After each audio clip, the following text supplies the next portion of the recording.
What's up, guys? We are doing some rifle practice before first 3-gun match of the year, 2-gun match actually. Heading out to North Carolina to go shoot a Battle for the South. Haven't done any rifle work in quite a while, so we're going to do some practice, and I just want to talk about a little bit of gear that I use for that. So when I'm heading to the range, I want things to be as simple as possible, very easy to set up. I want it to work the way I want it to work, and then I want to be able to leave. I don't tend to set up big, super complicated drills. I set up some pretty basic stuff. So I'm going to talk about the targets first, then I'm going to go set those up, then I'm going to talk about the braces and stuff that I use. But what I'm using for targets here, just got this guy and I'm super psyched on it. So this is the Know Your Limits rack from Targets USA. And it actually comes with more than this. So this is a 8-inch 6-4-3-2. There is also a 7-inch and a 5-inch that comes with this guy. I didn't throw it up because, like I said, I want super simple. And in our sport, 8-inch, super common, 6-inch, super common, 4-inch, less common. And then these guys are basically simulating some long range stuff. So I don't really find that I get a lot of value out of going and shooting actual long range to simulate long range shooting. I can kind of do all the positional work I need to do for 3-gun inside of 100 yards, shooting at the small plates there, the 3-inch and the 2-inch. So that's what I tend to use. So this thing's pretty sweet. It packs up into the back of the truck or the car or the van or whatever I happen to be driving.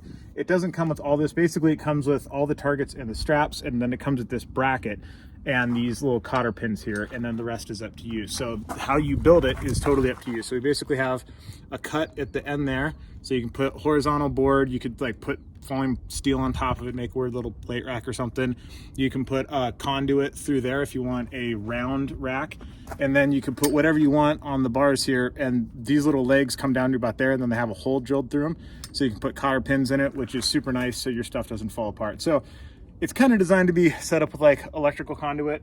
These are just some posts I happen to have sitting around in the garage, so that's what I used.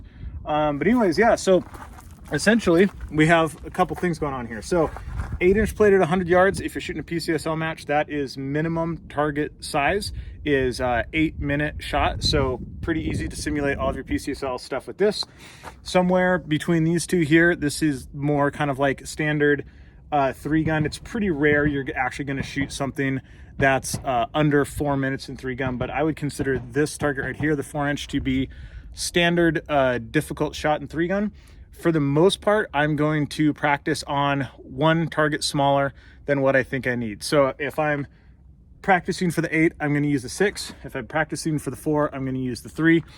And that's just the way I go about it. And then if I'm doing like actual PRS type stuff, I use the 2.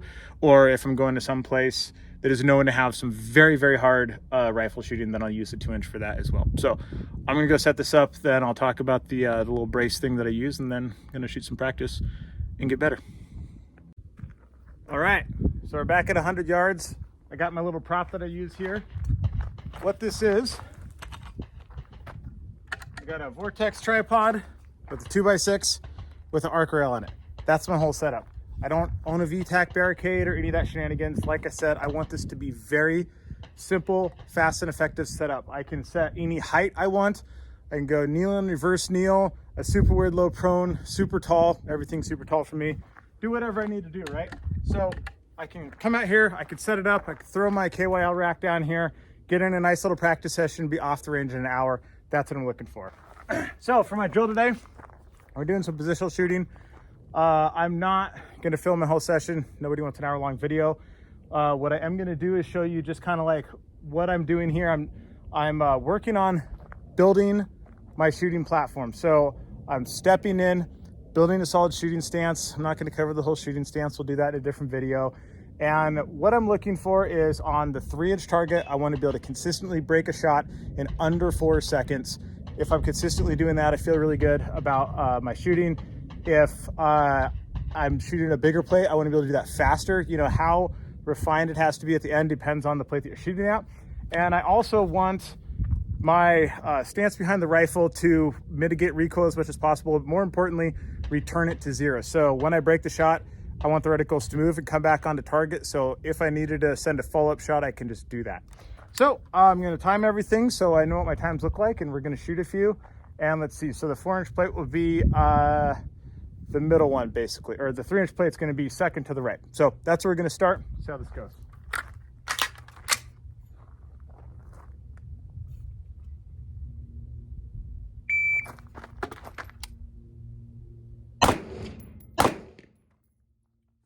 And I missed my first shot.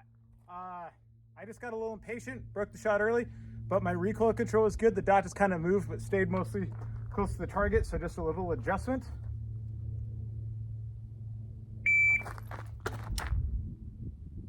Same thing. 375 on the second shot. So I'm just getting impatient breaking the first shot. The stance is good, everything is good. I'm just getting impatient because I'm trying to be fast.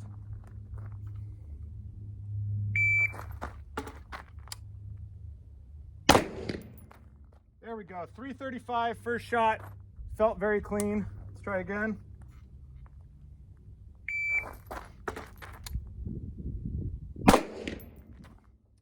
.321, and it's important to time things because that felt like forever.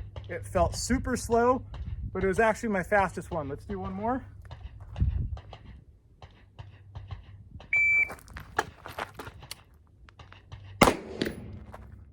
.310. I even had a little hitch on that one.